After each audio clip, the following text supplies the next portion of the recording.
The New York Jets fall to 0-7 after their most recent loss at home, 13-6 to the Carolina Panthers. And quite frankly, we look cooked. What's going on, Jets fans? It's your boy DT back with another game recap video. 13-6 loss at home, very stressful one, which somehow still managed to allow the Jets to have a chance to go down the field and tie the game late in the fourth quarter. Chronologically, we'll go through it. Jets got the ball on offense first. Immediately, we're inside Carolina territory. And then they went for it on a 4th and 5, which I did agree with, but Justin Fields had an incomplete pass to Josh Reynolds. Defense lets the Panthers offense drive down into the red zone on the ensuing possession, but they do hold them to a 30-yard field goal to open the scoring. The Jets then punt, but then stop the Panthers on a 4th and 1 short run attempt by Rico Dowdle. Great stuff by the defense. And then on that next possession for the Jets offense, Justin Fields has a beautifully designed quarterback run on 3rd and 7, picks up 15 yards, goes to slide and takes a huge hit, his second big hit while sliding this year, his 3rd or 4th big hit overall in general this season. And he jumps back up pretty quickly, but after a couple minutes, or I guess a couple seconds between plays, they ultimately take Justin off the field, and Tyrod Taylor enters the game. They get to a 3rd and short situation. They're deep in Carolina territory after the penalty on Justin Fields sliding, so they're deep in territory. They get to a 3rd and short situation. They have an out route to Josh Reynolds, but there's an illegal motion on Allen Lazard and Mason Taylor. The illegal motions and shifts have just been killing this Jets offense so far this year. They end up missing the 3rd and 9 attempt on a Tyrod scramble, and they settle for a 34-yard field goal to make it 3-3. The Jets kind of go back and forth with the Panthers for a bit. There was a very costly John Simpson unnecessary roughness penalty after a field scramble. AG, you see him on the sideline. He makes the signal to pull him, and they put Xavier Newman in to finish out the drive. The Jets do a good job of forcing punts early on. Bryce Young, every time it seemed like he was doing the naked keeper stuff, there was always an end man line of scrimmage nearby, and the pressures led to dirted passes. Excuse me. So the Jets were doing a good job of getting off the field.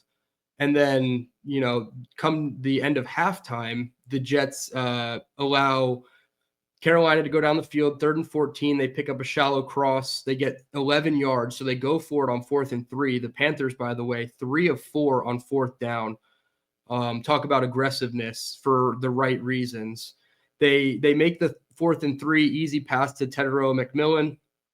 The ensuing play is an abysmal screen defense where 3 offensive linemen are just standing out in space, waiting for the running back to get the ball in the flat.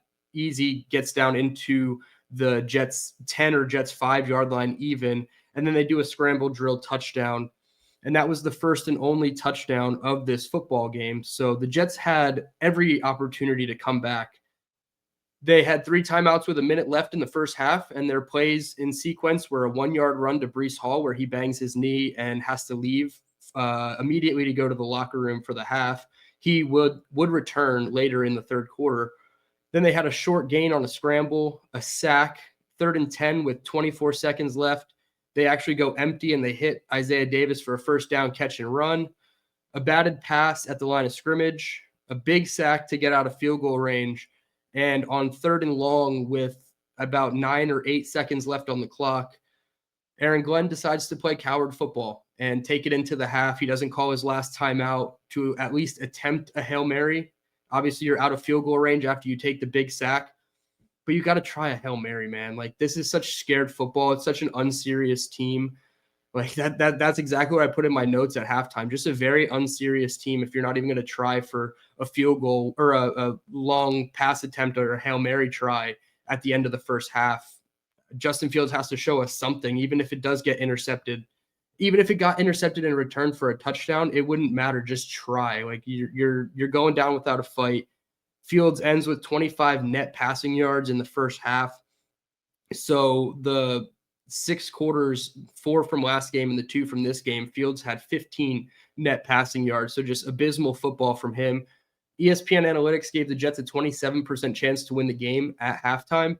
And then the Carolina Panthers opened up with a 45-yard return in the third quarter, and it immediately plummets to 19.4% chance to win. Nick Folk actually made the stop on the play, which was hilarious because an old man trying to make the tackle on the play. It looked bad from Folk's perspective, but what can you expect from a 41-year-old kicker? He did the best he could, but yeah, the Jets basically were out of it from there. The defense was still trying to stay in it as best they could. JJ, Brownlee, they were showing up again. Michael Clemens doing Michael Clemens things, getting burnt to the edge by the running backs. And then AG finally makes the switch. It's 13-3 after the Panthers score coming out of the third quarter, and Tyrod Taylor's warming up and not Justin Fields. So Justin Fields was sitting on the bench. Tyrod Taylor was warming up. He ends up coming in, instantly creates a good first down to Mason Taylor, and then he kind of stalled out of field goal range, takes a big sack. That was their fourth of the game, and McNamara has to come in and punt. I tweeted it at the time. McNamara is the best New York Jets player on this roster right now. It's not even close. He is just so consistent and so pure with all his kicks that it's unfortunate, but our punter is our best player right now.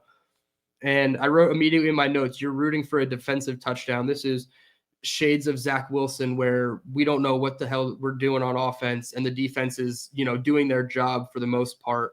And they're on the field for 35 minutes in this game, and they only allow 13 points. So certainly brought me back to the days of scoreless offensive football from the Jets, and they're going on now, I believe, 9 quarters of not scoring an offensive touchdown. They had 6 points in this game on 2 field goals. They had 3 field goals and a safety last week, and I don't believe they scored in the fourth quarter of the Dallas Cowboys game. So 9 quarters of non-touchdown football from this team, and that's just unacceptable. I don't care who your quarterback is. I don't care what the talent level is of your offense. You have to be able to generate points, and the Jets just simply can't do it. So they actually make a stop later in the game, I believe 2 drives later, and they end up hurting Bryce Young. Juwan Briggs and Quinnen Williams kind of get the pressure on Bryce Young, and Briggs's cleat kind of like grazes or like digs into the back of Bryce Young's ankle, so he has to leave the game. So now you're talking about Tyrod Taylor versus Andy Dalton game, and Tyrod Taylor, he kind of did what he's always done. He tries to push the ball downfield and he throws interceptions. The one to Josh Reynolds was a complete underthrow and like pseudo triple coverage by the time the ball got there, but Reynolds had a step on his guy, and JC Horn just makes the most ridiculous one-handed catch in the back of the end zone. But the play before, they run a wildcat reverse to Tyrod Taylor, and he throws it to a wide open Allen Lazard, who doesn't come back and attack the football. And it's an egregious underthrow by Tyrod Taylor, sure, but the fact that Lazard and quite frankly all the wide receivers don't come back and attack the football is really damning. When you have such quarterback struggles as it already is, you're not really doing them any favors. It felt like the only person who was doing Taylor any favors on the scramble drills was Tyler Johnson. He was finding the soft spot, just kind of sitting there wide open on the intermediate level stuff when Taylor would break the pocket. So the wide receiver without Garrett Wilson is probably the worst wide receiver room in the NFL. And you couple that with the fact that your quarterback room is dog shit, probably the worst in the NFL as well. It's just not a good look, and it's not going to generate any points. So after the second interception, the Jets actually get off the field. They run a 3rd and 2 play action with Andy Dalton, and Jarvis Brownlee turns around and runs to his guy on the crosser in the zone. And if he turned around, he would have seen Andy Dalton completely underthrow the flat route, and he could have had a nice pick, even a pick 6. I understand that's not exactly what the technique told him to do on the play. He had to just turn and locate the crosser and stick on his hip, which he was doing. But he did have a chance if he didn't turn around to make the interception. Not going to put it on him, though. He made tons of good plays in this game, but they do force a punt. They stop the clock. Starting at their own 7-yard line, they take a sack. They hit a Mason Taylor check down, and at the 2-minute warning, they throw an incomplete pass to Josh Reynolds. somehow they managed to they had all three of their timeouts still, and the Panthers had 1:44 left on the clock. All you need is one stop. They had a big TFL by Quinnen and Briggs, who were just damn near unstoppable on the interior of that defensive line for the Jets today. A short run, and then on 3rd and 8, Xavier Legette beats A.Z. Thomas, who is in for an injured Sauce Gardner dealing with a concussion. And in my opinion, that's more of a push-off than Garrett Wilson's touchdown from a couple weeks ago. And he ends up catching it to ice the game for the Panthers. So that's how the Jets go down. Unfortunate one for the Jets. I will say maybe going to Tyrod Taylor earlier on in the game or starting the game with him, you could have had more success. But ultimately, I think both quarterbacks today showed you exactly what they were. Justin Fields is quite frankly scared to do anything. And if you can't get him in a rhythm, like immediately starting a game, it's just not going to work. It's just like a shot pitcher in MLB. Once you know, like in the first inning, second inning, he just doesn't have it. That's basically what Justin Fields was the past 2 weeks. And we'll see what the decision moving forward is from Aaron Glenn. I haven't listened to the post-game presser yet. But my assumption is that they're going to look long and hard, and they're going to not say it's a competition, but I think they're going to take it into the week and use a little bit of gamesmanship. But ultimately, I do think Tyrod Taylor is going to be the quarterback. You can't keep going back to Fields and having him on a short leash where 2 or 3 drives into the game, the commentators are even telling you have to pull the quarterback. So you find yourself in a really sticky situation. You don't want to lose the locker room by sticking with the wrong quarterback, but right now it doesn't look like either quarterback is the right answer, obviously. Justin holds on to the ball too long, takes far too many sacks. They each took 3 this game. Tyrod Taylor, just when he does throw deep, and I appreciate their aggressiveness when you do have a backup in with nothing to lose at 0-6, but the quarterback has to make better throws. 3 egregiously underthrown passes, 1 to Lazard and 2 to Reynolds that resulted in interceptions, and you just can't have that.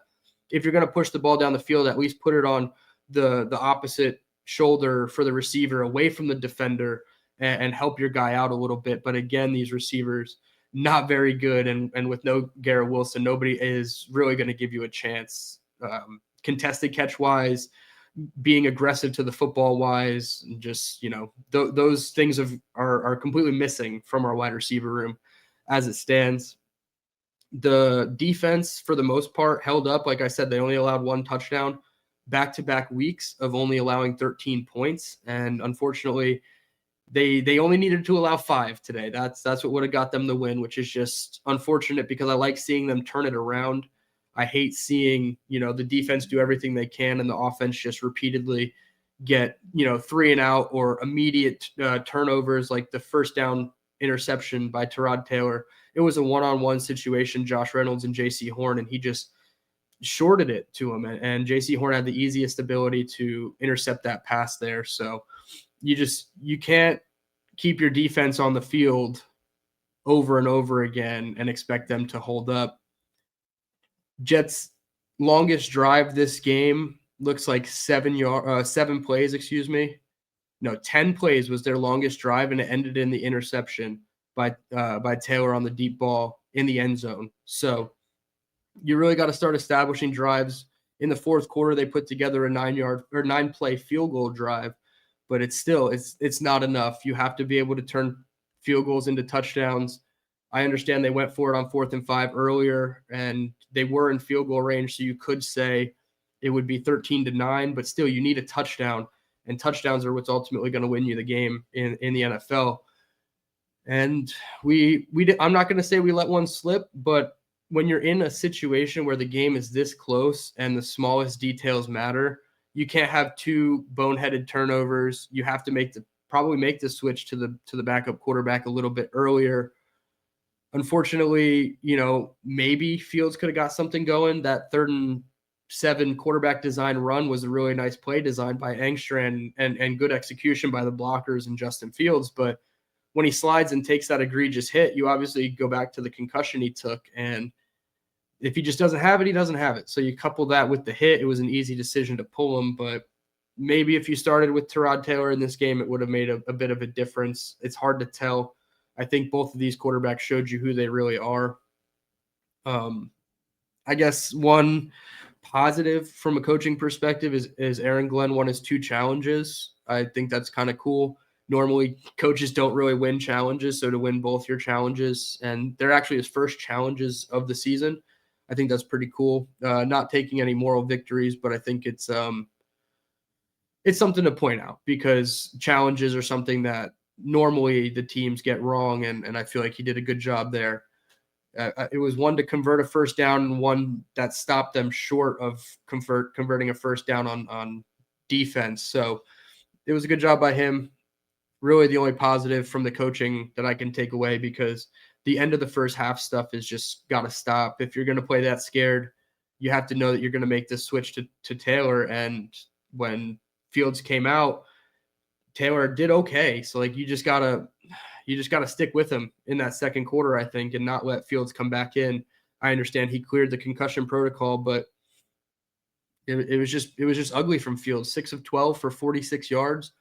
He was sacked 3 times for 21 yards. So negative 15 total net passing yards over 2 games for Justin Fields. Probably about time that he sits down. He did have that big rush I said for 15 yards. He ended with 22. Breece Hall was 11 for 38 in this game. We'll talk about some other positions besides the quarterback. And ended with 3.5 yards per carry. They abandoned the run in the second half. I don't know if they attempted more than 3 designed runs to the running back in the second half. I'd be surprised. Your leading receiver was Tyler Johnson, 3 for 60, mostly on those scramble drills like I talked about. Mason Taylor got open, 3 for 31. Josh Reynolds, 3 for 29 on 9 targets. So Josh Reynolds certainly was getting targeted, but not efficient with those targets whatsoever. They did try a couple screen passes. One worked, I believe, and one did not work to Arian Smith. And then the one to Breece Hall actually did work. So that was a good sign that they're at least, listening to some of the criticisms about their offense and trying new things, maybe with Tyrod Taylor with a full week to practice as the starter moving into Cincinnati. If that is their choice, then maybe we'll see more design screens and stuff of that nature, because they definitely opened up the playbook when Taylor was out or was in the game instead of Fields. Defensively, I mentioned Juwan Briggs, Quinnen Williams, Jarvis Brownlee, Brandon Stevens. I think all those guys are worth shout-outs.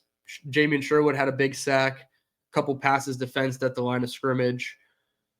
I thought those guys did well defensively. They did enough, and that's what I'm going to keep going back to. The defense has definitely shown over the last 2 weeks that they can do enough to keep this team in ball games. They just have to figure it out offensively, whether that's an Engstrand thing, a quarterback thing, a little bit of both. I'm sure it's going to be a little bit of both. So we'll see how this team adjusts from here. They have Joe Flacco and the Cincinnati Bengals, who are now alive and well in the AFC North, and they're competing with the Pittsburgh Steelers after that Thursday night game where Joe Flacco decided to go off for 3 touchdowns, 300-plus yards, no picks, and really upset Mike Tomlin and the Steelers. So we'll see what happens moving forward in the week. We'll keep a close eye on the quarterback battle or competition, however you want to phrase it, the decision that needs to be made by Aaron Glenn moving forward about the quarterback of this team. So keep it right here. Hit the like button on your way out. I appreciate everybody for sticking with me. Not really feeling the best, a little under the weather, flu-like symptoms. So trying to grind it out. Jets almost grinded it out, but came away with the loss ultimately. Hit the like button on your way out. Subscribe if you're new. I'm DT signing out. And until next time, let's go Jets.